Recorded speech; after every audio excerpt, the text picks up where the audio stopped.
урматтуу өкмөттүн өкүлү.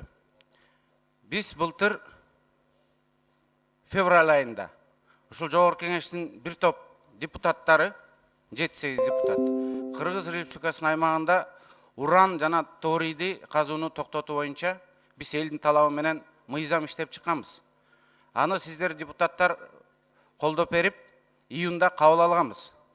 Бүгүн мына өкмөт ушул жерден премьер-министр да келип, вице-премьер-министр Боронов да келип, стенограмма бар бизде, документ бар.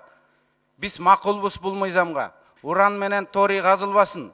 Биз элдин талабы менен макулбуз деп ушул жерден макулдугун берген. Дастан Арсбекович, 4 ай болду, 5 ай өттү.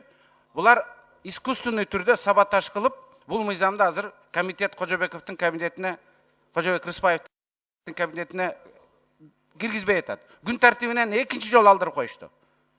5 айдан бери заключение бербей атат өкмөт. Анда ачыгын эле айтпайсыңар, уран менен торий казылсын, биз макул эмеспиз деп ачык позицияңарды айткыла.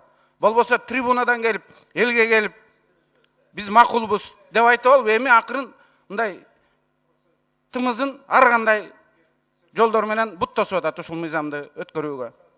Эптеп алтыныбызды эле бирөөлөргө жедирбей, алдатпай казып алалычы, чырчатакташпай. Торий менен уранды кое туруп. Биздин мактана турганыбыз экология, кооз жаратылыш, таза продукция деп айтып жүрбөйбүзбү? А уран менен торий ошолорго душман, ошолорго бөгөт коет. Анан ушул урандан түшкөн кичинекей акча элдердин ден соолугунан дагы, экологиядан дагы маанилүү болуп кетеби? Биз баарыбыз чечим кабыл алып аткыла, ушул мыйзамды өткөрөлү, колдойлу деп. Ошондуктан өкмөт ачык айткыла. Эгерде колдобосоңор, жана 4 фирма бар экен лицензия алган. 4 фирманын кызыкчылыгы